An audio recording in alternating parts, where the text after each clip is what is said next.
All right, crew, we are live with another episode of the Blue Crocus Experience. And today I'm excited to be joined by Jack Tonnessen. Welcome, Jack. Hey, thanks for having me. Seen a lot of stuff, and I'm glad I'm finally a guest on a podcast instead of watching from the cheap seats. No more benching it, right? Right. I love it. Yeah, it actually came about because when I had Kevin on, for those of you that watched Kevin in my interview a couple 3 weeks ago, might have been longer than that because we had to reschedule this one Yeah. due to a power outage on my end. But when Kevin was on, Jack was getting excited in the comments. So I was like, man, let's have you on the podcast and we can chat about some of this stuff as well. But Jack, give us some background on yourself. I know we were chatting. I was like, what do you do?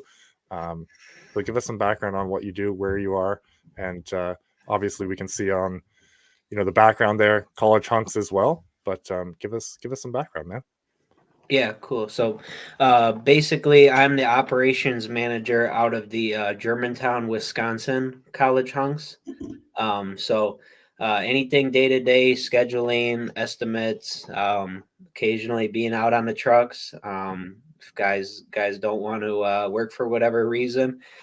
So basically, anything that goes in and out of our location, I have my name on it. I take that ownership, and I love the junk removal space. I love the moving space. I love being in the groups. I love seeing everyone come together or kind of go at each other on some things too. So it's been a cool time in watching everything on Facebook and kind of everyone start voicing their opinions and new people come in and voice their opinions. So I'm just an advocate for all things moving, all things junk removal, and obviously, the main thing that are in the groups that people will be watching this is the junk removal.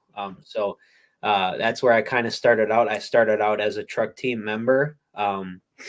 So I have that experience. I'm not just sitting here, at the desk saying, the guy should be working harder or they should be able to do more or whatever. I have that experience of empathizing with them and then I've also seen it on the business side of things, working with our owner in, truck financing or, new locations or competition. So I would say I'm pretty well versed in a lot of the different aspects of a business, and then more specifically, obviously the junk removal and moving industry. I love it. I love it. Now you're not a baby, but you're not very old yet. Um, you just crossed the big milestone. When did you Right. get into this? Because you come across as someone I thought you were a lot older, given our conversations previously, and just how you carry yourself and the knowledge you bring. But when did you get in and kind of bring us on that journey? Yeah. So basically, our location in Wisconsin is only 3.5 years old. So um, it was my senior year of high school, and I just saw the ad on Indeed. So actually, prior to starting out as a truck team member, all I did was sort things in our warehouse. So I was one of the first employees of our location. Obviously, College Hunks has been around now for almost 20 years, but the rapid expansion kind of hit the Wisconsin area. So started out in the warehouse. I mean, I was literally taking apart, power reclining couches and taking the metal and the wire and the motors out of those. So I have a lot of memories of being at school and just dreading kind of going to the warehouse to take apart couches because, I mean, it's not easy, especially when you're first starting out. And then that kind of segued into my senior year summer. I got to go out on the truck, so that was pretty cool at the time. When you're just 18 years old, I was like, can I even drive the truck? And they sure enough, they ran my insurance. They're like, yeah, it's a little more to insure you, but we'll take a chance on you. So basically did that. And then I was on scholarship to go play Division II college golf at Lewis University in Illinois. So after that summer, I went to Lewis, played my freshman year of college golf in Illinois. And then kind of when I had time there, I worked at a college hunks in Illinois in Orland Park. I worked for Tim Abrami, and I missed working in Wisconsin at the College Hunks the whole time. I was like, this location isn't the same. Like, and they were a little more established location. So it wasn't bad, but I missed, interacting with people in the community that I grew up in, which I'm sure I'll grow out of a little bit one day. But kind of missed that. And then it kind of made sense for me to kind of put the golf thing on hold. There's just, high school golf and high school sports are cool, and you can be pretty decent without a ton of legwork and a ton of money behind you and things. And then I kind of got thrown into the college sphere. And to kind of put it in perspective, on my college golf team, over half the team wasn't from North America. So it's like, it was just a kind of an eye-opening thing where and they were a lot better than me. So, like I said, I was decent, but there was an end of the road there that, the talent or and I didn't love golfing. I was good at it. I liked doing it, but I didn't love it. And I would say I do love business. I do love networking and things like that. So it's a lot easier for me to do those type of activities. So I found myself, I was like, well, I'd rather be out working, out talking to homeowners, solving their problems. So it kind of made sense for me to move back home after my freshman year of college. And then I started working at the College Hunks here again, and I enrolled into an online school about an hour away from me. So I did all my college online, and I'll be graduating actually, hopefully in about 2 weeks here. So Nice.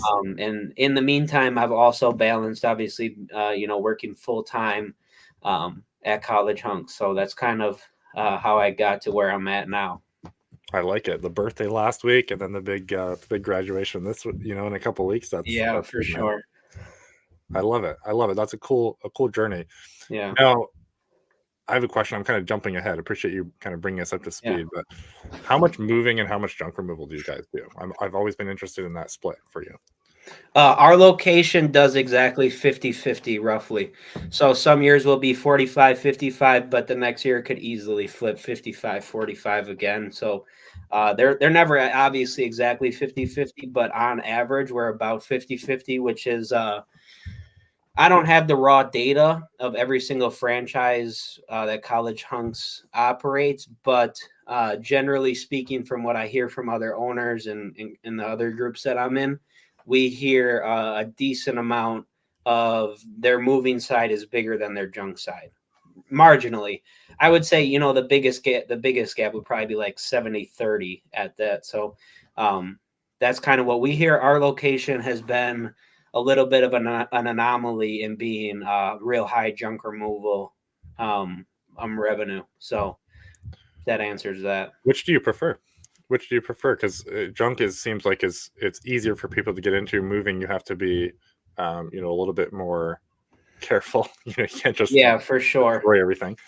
Yeah, and it's funny you say that. We actually have a couple guys in the area that own junk removal companies, and when they get asked to do moves, they're calling me like, we can't do this or we need help. So you're totally right in that, junk removal is a little lower barrier to entry, but moving is also kind of low barrier to entry too, in that if you got two college guys or two high school guys or two older guys and you got a driver's license and a U-Haul, you can do moves. Now, if something breaks, that's a different story for the homeowner. But I would say, moving isn't also that hard to get into. I would say I prefer, if I'm out on the truck doing something, I would prefer junk removal. I like the fast pace. I like meeting 6 new people a day or 10 new people a day instead of working with one homeowner, like if you were going to do a move. Yeah. But I will say that the moving margins for profit as a business owner are a lot better. You don't have any disposal. You charge more per, you can make a lot more per hour. But there's also more inherent risk. Obviously, if you have guys who are going to damage something, we haven't, in the time I've worked here, I think we had one junk removal claim, if you will. And that was because the guys got some carpet dirty when they were, when it was raining outside and it was a new construction. So it had no grass. It only had mud. So that was the only claim we've had for junk removal, but I mean, we'll see, a claim a month for moving. So those claims can get pretty hefty, from a paying out perspective. But obviously, if a move goes good, you're basically charging a flat rate or an hourly rate, and your margins are going to be there as long as, the truck comes back in one piece. So, you have a lot more factors and a lot more, variables if you go the junk removal route. So I kind of see it goes back and forth. 1 week I'll love moving. It's a lot more satisfactory to move a family successfully than it is to do one junk removal couch pickup outside. So it can kind of go back and forth. And then you could say, well, you do a lot less jobs. So, your average job size is going to be higher for moving. So, hypothetically, if we do more moves, if we market for moves more, we're more profitable. They're just better. And then to add in, I would say junk removal. Your junk removal guy is your sales guy. The captain of the truck is selling to the customers when they're out there for the move. They've already paid us $400 to secure their time. So if they don't like the guys, it's kind of like, well, but if we do a junk removal appointment, there's nothing binding there. So the captain has to come off as confident, presentable, knowledgeable, and then they'll say, okay, yeah, we're good with the price. Go ahead and do it. So, versus like I'm saying on the moves, I've already been out there. Our salesperson has already been out there to secure their time, to secure their business per se. So, I guess the short answer is it changes every week. If I was out on the trucks, I would prefer junk removal.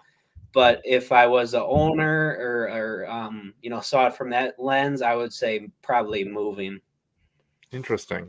Now, how do you manage the logistics of that? I imagine you have the teams trained for both, and you just have trucks for each. One. Let's say a truck for junk and a truck for moving. Yeah. So our junk trucks are the stereo. Typical junk trucks like that you see 1-800 got junk driving around or college hunks. So they're just a Isuzu fixed body dump trucks.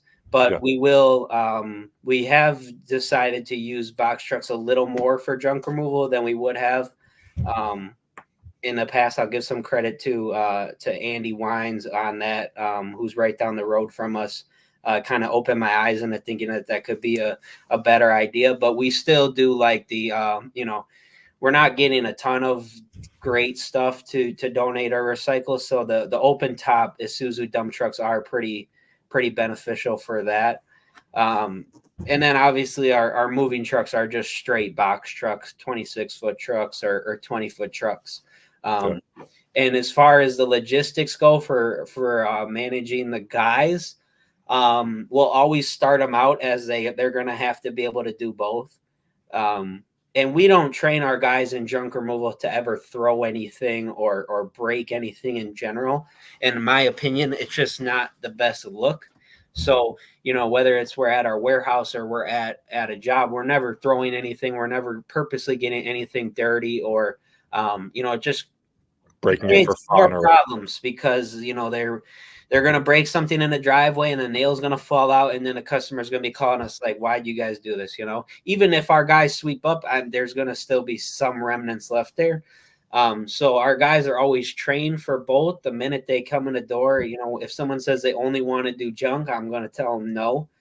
Because the reality is someone's going to call in or something's going to change. A move's going to get added where they're going to have to do three moves and then one junk job on the end, so, or the other way, they're going to have to do 10 junk jobs and then a move at the end of the day because the client needs to be out of their apartment or whatever. So they're always trained for both. There are some guys, that we've had work for us where it's like, it's not going to work for them to be out on a move, whether it's because they want to take too many smoke breaks or they want to, they don't it's as simple as like, are you washing your hands after you touch spider web? It's just like, if you don't do that type of stuff and you're not a clean cut person, I don't really want you on the moves. I'll send you out to do 10 junk removal pickups where you're in a house for less than 30 minutes and half of them are outside. But, you just run into too many claims with certain guys, that it's like, it's not smart. It's not a financially good decision to put you out on the, on the move trucks, and we'll just keep you on junk or put you in the warehouse or find something else. So that, if that kind of answers your question about the logistics of managing both, everyone's got to do everything. Yeah, yeah. So this is kind of a double header question. So how many guys and trucks do you have? And then I'm interested in the seasonality of it, because junk is obviously seasonal. Moving is kind of seasonal too, though. Yeah, no, I would say, we hear in the groups that the junk removal is seasonal and moving is too. And a good way to kind of measure that is how many transactions are going on in your market for real estate, and you'll be able to tell, how many people are moving, and that directly correlates with our revenue. So, right now we're sitting at probably, about 6 full-time guys, so 5-6 days a week, and then probably another 10 helpers if we get a bigger job or a bigger move.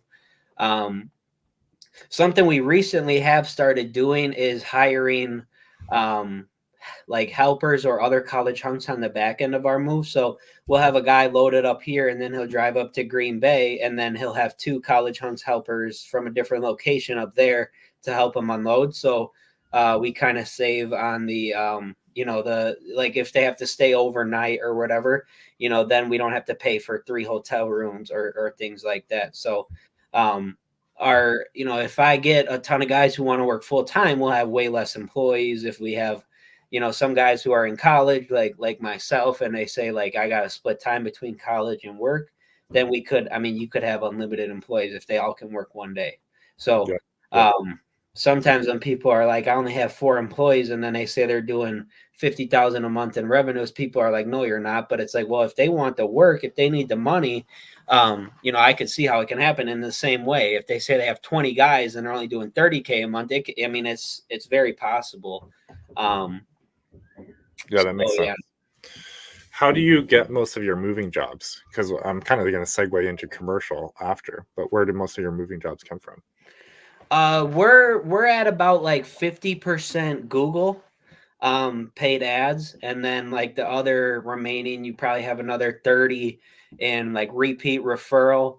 And then obviously, yard signs, door hangers. A nice thing is we will, our guys are trained for junk removal appointments. If someone's about to clean out their house, that's a good sign they're probably going to move. So, we're always prying like, hey, are you thinking about moving? Blah, blah, blah. Boom. Here's a card. Call us, set up an estimate. We can actually do the estimate right now if you want. So the guys will take pictures, send it to the office.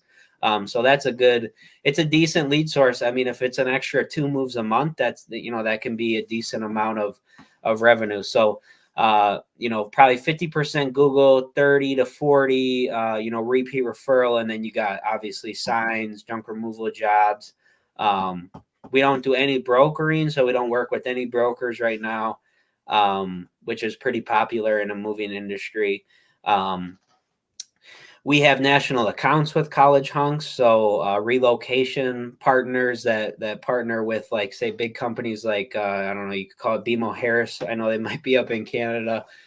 So if someone's moving with BMO or a big other corporation that works with one of our realtor partners, there's a ton of lead sources, and we're decent at tracking it, but I'll never tell someone we know 100% where everything's coming from. Yeah. So yeah, but right now, since our location only is 3 years old, we're still, pretty heavy into Google. And even just being at the top of mind, if they do hear us from someone else, we still want to be at the top of Google for when they search our name. Another company could show up when they directly search our name. So that's kind of where we're at for that. I like it. Junk removal, commercial jobs. I've been going pretty deep on that with our clients, and talking to people on the podcast about it. What is your strategy? I think, and I've heard from people who weathered 08, that commercial is where it's at. So I'm always curious to learn, what are the strategies you guys have for junk specifically to get more commercial jobs, to retain those commercial clients, to get them to refer their commercial friends as well. Yeah, no, I think that in itself it's a very loaded question, because let me ask you something. Would you consider, let's say the state hires us as a company, or matter of fact, a law office hires our company, College Hunks, to clean out a house, is that a commercial job to you because the other entity is a business, even though we're doing a residential work in a house? Is that a commercial job to you, or I what think would I you would consider it, yeah, yeah, Okay. where it's like business to business, I guess, is Okay. probably the best. Yeah. Yeah, no. So, the only reason I ask is because we have had a decent amount of those recently, where the state or the town will hire a law firm to clean out a house, and then basically the law firm pays us, and the law firm bills the state because XYZ homeowner isn't paying, they're delinquent, they're foreclosed on. I would say for those type of relationships, I know a couple of them have just been off Google for sure. But just being out in the community, whether it's signs, whether it's parades, whether it's, networking is a huge one, because a lot of those business professionals that own commercial real estate or own properties are at the networking events, I would say, because they're trying to sell their business too. So, we had one guy who owns a machine shop down the road from us, and we met him at a networking event, and he probably calls us once or twice a month because he just has overflow of boxes, parts, and metal and things like that. So, if I think about it, those commercial the people who own commercial property that would use us for junk removal or moving, where they're going to be is at networking groups. They're going to hear you through word of mouth, so they're friends. And just getting into some of those circles. And it's not easy to get into some of those circles, especially for someone like me. If I go to a networking event, I'm the youngest one there by at least 10 years every single time. So, and kind of like you mentioned, people don't think that, but it doesn't change the fact that it can still be, I want to say awkward for me, but it's like, sometimes I'm thinking like, am I supposed to be here? But I mean, once I do establish a relationship with them, they are, more than willing to help with anything. And they do respect us because of our service that we provided to other people in the networking group. And stuff like that. So that's what I would say for commercial jobs. But I really think like even, we'll go to houses and a guy will be like, well, I have some property that I need, land cleared on, and all we did was remove his fridge. So it's always prying for information about, what people do for a living, and seeing, the reality is you're always just one conversation away from a $20,000 job. Or $100,000 job at that. You're one conversation away. So if you want to be closed off to someone for that type of thing, you're just losing out. So don't be afraid to ask questions, I would say, is a big one. And it might start out as someone saying, why are you asking me that? You're a 21-year-old college kid that's just going around cleaning out junk. But, once you show them what you can do, how quickly, your speed to lead and stuff like that, I think you get respect pretty quickly. Yeah, I love it. I love it. Someone in the group is asking, what groups do you recommend for networking? Honestly, ours are pretty much just like local, so I wouldn't be able to recommend a certain one, but find out, I think like there's a website called meetup.com where a decent amount of networking groups are in our area. But also at that, once you do find a networking group that you like, I would say you got to be really consistent. You're never too busy to go to one, because they will forget about you just as quick as you came in. It's just about being top of mind. And you gotta, like I said, you gotta ask questions. If someone's a part of one networking group, they're probably a part of two. So, I've been in networking groups where a guy that is in a networking group runs his own networking group too. So, just getting on those email lists and stuff like that. I would say we're not in like any of the and I'm totally blanking on the name of them, but they're BNI, stuff like that. the ones that you pay, and it's like a closed circle. Yeah, BNI, Business Networking Yeah. So International. we are not in any BNI groups. So I know some people will post like they have 50K in sales from their BNI. We're not in any. I think you can do it without it, especially if you're first starting out. But I've also heard success stories from it. So you can meet those people that are in that group without being in the group. That's what I've found. Whether it's messaging them on LinkedIn, I mean, you just got to know someone that knows them and just strike up a conversation with them, you know. How So much of your time right now is focused on networking and the sales side of it? the networking, I probably go to 5 networking events a week, maybe. And I also, a networking event, networking is also, I would say, meeting someone for lunch, meeting one of your friends for lunch. I mean, that's all networking. So, but it also can depend week to week, if there has to be a little more enforcement on like the operational side of things where I have to watch it a little more closer. I mean, I might have to not be at one of the events and spend some more time somewhere else. But even a thing that I've found is if you go to a networking group, let's say you go for 5 times and, there's a general crowd there and you notice someone isn't there, I reach out to them on email, on Facebook, on LinkedIn. I'm like, hey, is everything all right? Like, what are you doing? Are you busy? And, that shows that you care about them. Even if it's something where someone gets sick or something like that, and then maybe you send them a card or something like that. I think that's something that I've picked up on in networking groups. So yeah, I mean, I would say maybe 10 hours a week for networking. Sales is an everyday thing. I mean, if I'm going to work and I'm stopping at the gas station and someone sees our logo and says, "Oh, who's the college hunks?" Because that is pretty popular thing we get. That's sales for me. Because everyone has junk and everyone's gonna have to move.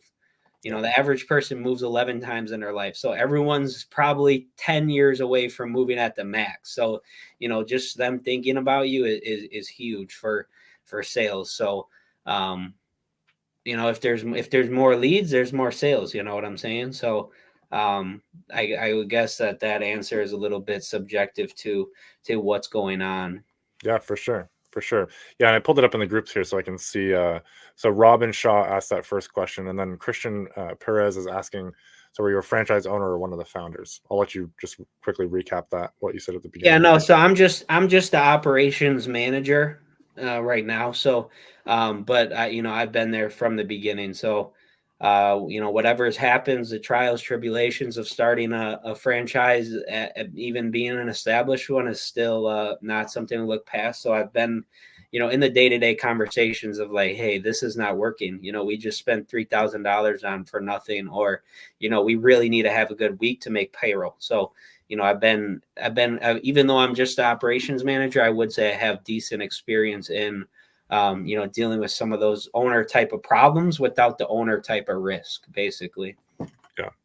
If you were to start again, what would you do differently? If you could influence it, but like, what are some things that you saw in the startup phase that you would be like, we definitely have to do that differently for a better result? Fire faster and hire slower for sure. I think we've brought on people too quick and gave them too much trust, and it's costed us in the end. So, and if someone isn't doing the right things repeatedly, if you keep them around too long, something really bad will happen.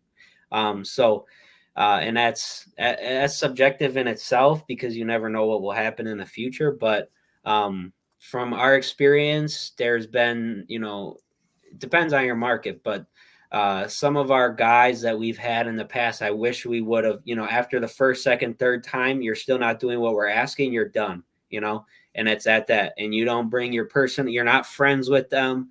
You respect them and they respect you and they need, but you're not friends with them. You're not, if you give an inch, you lose a foot. That's what I've learned with guys. You gotta have standards, and if they show you their true colors once, it's unlikely. Unless you put them on a plan to remediate. Right. Sean Day is in the hiring world. He says ops managers are everything, and great answers about hiring and firing.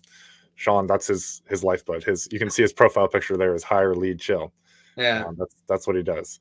Is hire people for blue collar industries. So he's in that world. Christian is saying, reason I asked here. Let me just pull up the thing.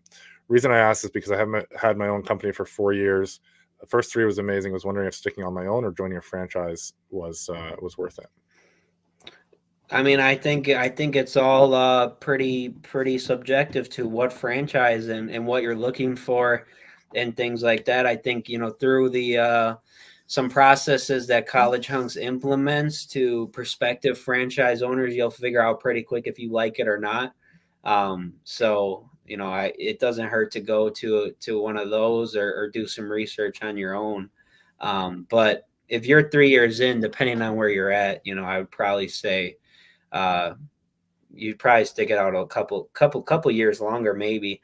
But there is definitely undoubtedly, like, oceans and oceans of support from the College Hunks corporate level if you do own a franchise. So which I don't, you don't get that in many other franchises. So What does that look like specifically? yeah, I mean, so like specifically, I'm not sure that I could lay it out totally, but just from what I've gotten from working closely with the owner, that's what I've felt, I've seen. Whether it's, preferred vendors are a huge thing. So, let's say you open up your own junk removal company tomorrow and, well, you need insurance. I mean, you could Google and call and email, and you don't know if you're getting screwed over. And that's probably what leads to a lot of questions in the groups. But with someone like College Hunks or another big franchise, you're looking at like 3 preferred vendors, and those are vetted vendors that, 100 other people before you have used. And they're good. You can't just sign up to be a vendor of College Hunks in 5 minutes. I don't even think you could do it in a year. You're going to have to prove yourself and do it that way. So, whether it's insurance vendors, national account vendors, like we have national accounts with U-Haul, relocation partners, or even just like, relationships with big disposal companies like Waste Management or Republic or GFL. Those relationships are huge, even though if it's not a huge discount, just getting your foot in the door to someone that you can talk to that knows about the industry and knows about College Hunks, I think is huge. And then, I mean, on top of that, you would get your own, franchise coach. So a franchise coach that has 10 locations. I think it can range from 10 to 30, which is it sounds like a lot of locations for a franchise coach, but they work directly with College Hunks. And a lot of those people have actually been boots on the ground in the College Hunks business. So they're not just Monday morning quarterbacking, telling you to spend less on advertising, or they're not just telling you to try to upsell more. They know where the margins are, and they know how they can help you. So getting that coach is huge. And I'll think of a recent example. One of our relocation partners on a national account level, we ended up taking payment from the customer, but actually the customer was supposed to pay the national account, who was then going to pay us. Our coach was on vacation, and this could be just a coach to coach thing, but I would bet that most coaches in the franchise of College Hunks would do the same thing. We called and we were like, hey, we don't really want to refund this 10 grand for this move because we don't know if we're going to get it back. He's like, let me make a call. I mean, he calls and then he's like, keep the 10 grand. We're just going to say the relocation company is out. So, and 10 grand's 10 grand when you got to make payroll or you got to pay insurance and stuff. So, that support is, it's not something to look past, which from what I've heard about other franchises, especially in this world, you don't get that support in other ventures like that. Yeah, I love it. And I mean, not from the franchise world, but coaches are invaluable just in any venture. So if you can find someone that's been there, done it. Yeah. And I'll be careful with the word coach. I mean, they're consultants too, because they can give you the answer. If you say, where can I get rid of tires? I mean, there's 10 places that, do national tire recycling, and they'll send you that list in 5 minutes. They have that data. You're not going to spend time Googling. You're not going to go into the group and say, hey, where can I get rid of tires in Milwaukee, Wisconsin? You're going to call your coach and they're going to have the answer for you. So they're coaches to encourage you, but they're also consultants to give you the answers when you need that type of thing, which I mean, it saves you money. You're not spending money on another consultant, outside of your organization. Yeah. I love it. I love it. Now I know you like to get involved in the tussles in the group every once in a while, and say your thing. What is something that you see in the group that you would love to address? Could be anything, but what's a common thing that you see in the group and you'd love to kind of lend some insight to? I might be redundant when I'm saying it, so I feel like I'm almost doing what everyone's doing, but the the pricing of the jobs is like, I mean, I would think we should be past that by now. Obvious. I mean, I feel like I'm almost doing the same thing they're doing because everyone said don't ask or things like that. And I think you yourself, Lewis, and I heard Taylor say this, you go about it responding to them in a very nice and inquisitive way. But when I see that, it's like, I'm borderline thinking if I see 10 of those a day on them, it's like, why am I even, entertaining Engaging. this? Here's my perspective. We all started at the beginning once. Obviously, you're in a little bit different situation where you'd have someone who can kind of help run through it. The coach is going to be there, help you with the pricing, help the owner with the training, whatever. Mm-hmm. But we all started at a point where we didn't have the knowledge, and so I'm curious from your perspective, what would be beneficial for people to ask instead of just shooting a picture and dropping in, what does this cost? Because I think there's a asking for an answer without doing any of the work, and then there's people who just genuinely want to bounce the ideas off the group. But I'm curious your thoughts on that. Yeah, I mean, you got to come to the table with more information. Literally saying what would you bid this job at has no value, and in fact, if you don't know, you don't know. But I know when and I was figuring out the pricing with our owners, and we're still figuring it out. We still sometimes have to break it down on an estimate. What do we need to do this for to make money? But me going to the group and saying, what would you guys do it for? I might get insight, but we don't know any of your costs. Exactly. So, I mean, coming to the table with like, hey, at least the dump fees, at least how many guys, at least, and it's like, well, are you paying these people the right way? There's just thousands and thousands there's variables that I could list out all the variables, and I would confidently say I don't know if I listed them off all, because you don't know. So I guess coming to the table with more information would definitely be a good. That's usually what I try and prompt them to. It's like we can't actually help you. We don't know your dump fee. We don't know your truck costs, your insurance costs, etc. So yeah, exactly. And then it's like the other thing with like 1-800-GOT-JUNK is like, let's say someone asks how much should they pick up a mattress for. On a mattress, they don't make, you don't make money. So, I mean, and we've done jobs where we don't make money. So, but it's like, well, what is that? What is the value to you of acquiring a customer versus not? So that's all up for interpretation, which is why asking what would you do this for has no, it has merit because they're trying and they want to learn. And like you're saying, they don't know the answers. So it has merit in that respect. But, for everyone else, it's like, well, it's subject. It just matters to what you believe, So I know some people who I don't get out of bed unless I'm, making at least this much. I tend to push back mentally. I don't necessarily put it out in the groups because that takes a whole lot more time and energy. But I push back. I'm actually a fan of watching 1-800-GOT-JUNK. I like marketing, right? So I'm always looking at how they're doing it. Yeah. That's the most prevalent one that we see in the groups. I haven't seen a ton of the college hunks sort of offers, but I'm a fan of those low, get someone in the door, maybe lose a little bit of money on the first one and then run with it.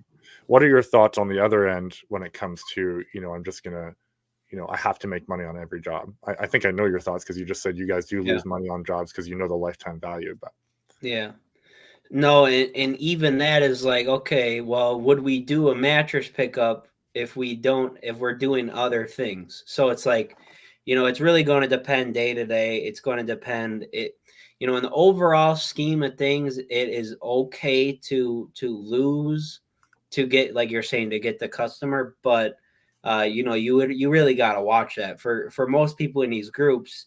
If you're not doing 30,000 a month plus, you probably you got to be really careful with how much you're going to decide to lose. So I think that's a game that 1-800 Got Junk and the other big franchises can play because they have the work elsewhere.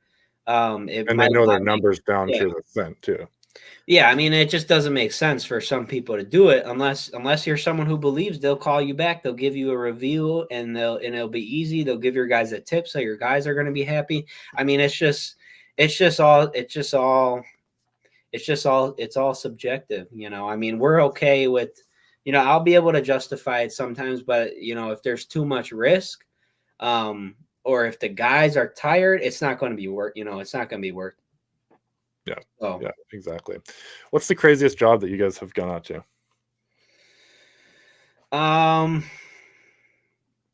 I've only said no to doing one job, and that's with the case study of probably me personally being out on probably over 1,000 junk jobs.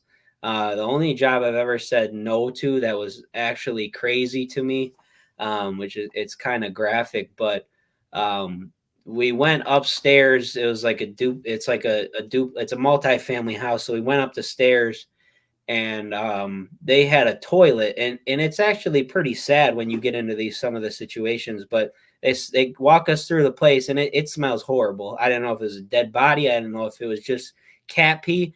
But we go past the bathroom, and their toilet had not been functioning for what looked like probably over a week. So there's all what you would do in a toilet mounded up on top of it. So, and then consequently, you know, if you have someone like that, which maybe it's not their fault, maybe it is, when they also have animals or, you know, addiction and things like that, the smell was too bad, and it was borderline unsafe. So we ended up just referring it out to a company like Serve Pro or a restoration place or something like that. So that was probably the grossest, craziest, you know, most eye-opening for sure. The craziest job that we actually completed was probably basically a guy in a pretty rural part of our service area. He basically was treating his 20 acres as a scrapyard. So he thought he could bring back every single washer and dryer that was on the side of the road, or every single old lawnmower, old car, things like that. So we ended up completing the job. The state hired us to do it, kind of like I was talking about before. So, well, and it was actually a law firm, and that's kind of why I was going back and forth with you on that. But ended up being over $100,000, like a 2-month project. So it was cool because we could go there whenever we wanted. The law office was real cool with us. They were understanding. Ended up being over $100,000. There was everything from boats to cars to tractors. The most interesting thing is he had 3 pole barns on his property and a house. Well, we were not contracted to remove anything in the barns or in the house. So it was everything that the public could see from the road. And I could go on and on about this job, but basically, something also interesting was that we would call a company to take away the cars, and any tow company or like We Buy Junk Cars company can run the VINs of the cars. They have to make sure they're not stolen, so people just aren't trying to get rid of them. Well, out of about the 20 cars that he had on his property, he had no titles to any of them, and they all came back to different names, and they all had liens on them. So, you know, he must have been just taking these cars for people or letting them store them. And it just wasn't working. And then the crazy thing is, when we first started working there, people were coming to get their stuff that they were storing on his land. So we would put a snowmobile in the back of our truck, and a guy would come barreling down the road, you know, in his like 1998 Ford pickup. And he'd be like, "That thing is mine. Like, why are you guys taking it?" And that led to probably having a sheriff there for probably a combined total of like 30 days straight, because there was this back and forth of people coming for stuff that was theirs, but on his property, and we were contracted to take it. And then also the homeowner, you can imagine the reality of all these situations is that these people have a mental illness. They're hoarders. They're compulsive hoarders. So they want to take everything. So now when all that's getting taken, you can imagine how angry he's going to be. So he would come out and make threats to the guys.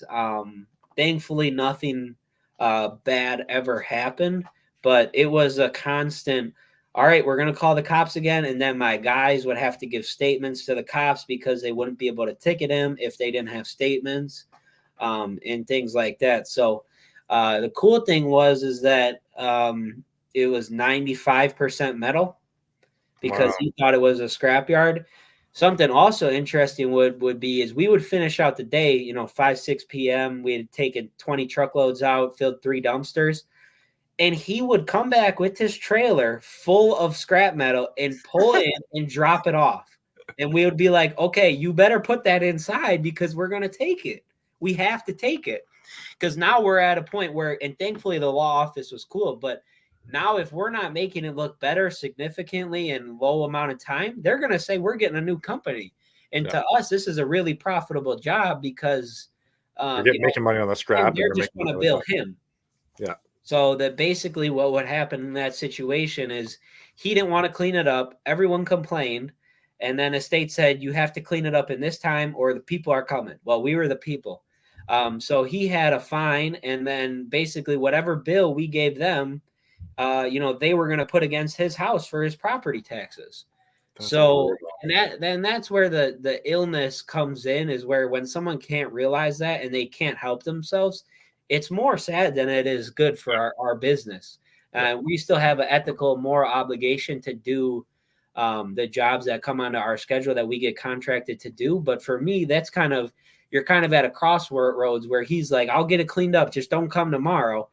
And it's like, well, is the company going to be mad that we're not coming to take away his stuff? Or should we listen to him because blah, blah, blah. He has this problem. He has got to go to this doctor appointment and blah, blah, blah. So it was a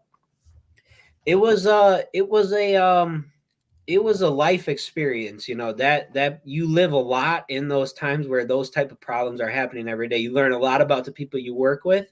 You learn a lot about the community. Because I'll tell you, the first week we were there, people were driving by honking and screaming out of their window, thank you, because this guy's lawn looks so bad. And it even became a case where like stuff was leaking. So the DNR got involved and said, you can't just have like big semi trucks parked on your property that have liens on them and that are leaking oil into the ground. So it was that was the craziest job that we've ever done. And I would do it all over again for sure. That's wild. Now I want to go back to you mentioned the lawyers there again. What types of lawyers there? Because I've always recommended people connect with like probate lawyers and stuff, but what types of lawyers are getting involved in this sort of thing? I believe that the attorneys that actually hired us, their main type of law that they did was personal injury. So I guess the only kind of refute or rebuttal I would have against that is, the state or whoever is just going to hire whoever they know, like, and trust. So, that might be a state type of attorney or probate type of thing. But in this case, it wasn't. They just hired them because I'm assuming one of the people in the town, it was a real small town. So that's why I'm betting that that's the case. But, like I said, you're always just one conversation away, no matter what type of lawyer they are. I mean, to say you're not going to talk to a certain type of lawyer is like, well, you don't know. Yeah, you're one answered call away as well. Right, exactly. Answer your calls. Pick up the phone. Don't let your voicemail fill up. Right. Some good stuff in here, Jack. This has been fun. I hope people enjoyed it. We definitely had some. I think Christian has some more questions that we didn't get to them all here live. But if you want to hop in the group, I know he has some more questions there for you. Okay. And I know you're always jumping in there. But appreciate your time. Great to finally make this happen. Anything else you want to cover before we jump off? No, Lewis, I'll just say that your connection to this group is one of a kind. So, we all thank, on behalf of me, we all thank you for any answer, insight, or different angle you bring to everything. I mean, I pretty much see, I'll go to respond to something that someone asks, and you're 95% always You've always already answered it, recommended someone, or I know we've even taken recommendations from you. So we thank you for that, and I thank you for having me on and kind of letting me ramble on. I appreciate it, man. That means a lot. Yeah, looking to build something cool, and it's happening before our eyes. So For sure. Appreciate it. Well, guys, Jack, appreciate you everyone tuning in. Jack, appreciate you coming on. Stick around for a second after we stop going live here. But guys, tune in for the next one. We're typically coming on at least once a week. I think we're gonna have 2 this week because Jack and I had to reschedule.